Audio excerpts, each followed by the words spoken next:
Gala nga kami sa bukid ng aming madam at first time ng mga alaga namin na pumunta doon at matanggalan ng tali. Kaya naman tuwang-tuwa sila at pati kami na rin ay tuwang-tuwa na rin kami na makita silang nagtatakbuhan.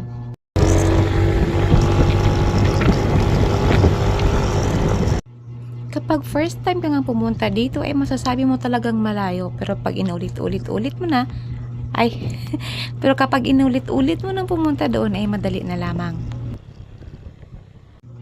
Naisip nga namin pumunta dito kasi parang naboboard na rin kami araw-araw sa trabaho at para ma-refresh din naman yung mga utak namin.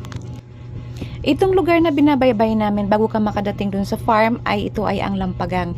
Kung familiar kayo doon sa shrine na binibisita nila tuwing mahal na araw ay dito yun matatagpuan sa Lampagang. Ito na nga yung shrine na dinadayo ng mga tao tuwing Lenten season.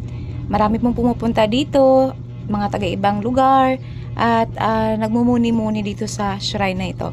Malaki ito mga palangga, so hindi na kami masyadong nagtagal dito sapagkat may dala po kaming mga aso. Papasok na nga kami doon sa may farm na pupuntahan namin at ito muna yung dadaanan namin bago kami makapunta doon. Dito po ay medyo okay pa yung daanan pero pagdating mo doon sa unahan ay naku, tag masyado ang dadaanan po ninyo. At kapag ka nagmumotor po kayo ay kailangan po ay malakas o matibay ang inyong mga shock ng motor. Meron din naman kasi mga farm dito, no? At ito magaganda din ang tanawin. Ma-enjoy ka din sa kagandahan ng nature dito. At ito na nga, pababa na po kami doon sa pupuntahan namin. Ito po ay may sapa dyan sa unahan.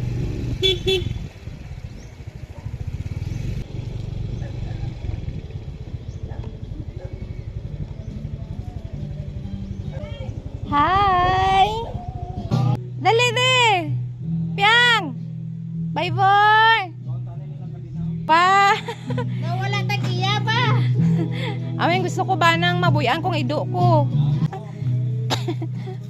Agay si Bye boy. Lipay-lipay si Babybes ba? Si Bastian diri mo. Pupunta na nga kami doon sa kanilang kubo. Sa totoo lang mga palangga, kaya ako excited na pumunta dito ay kasi gusto kong makita yung mga alaga namin kung gaano sila kasaya kapag walang tali. Karon ang pamangkot sining duha kung matabok. Naukay. Si Bastian mo yun nagdaan ng tubig ba? Ay. Ikaw. Hadlok na sa tubig. Hadlok sila.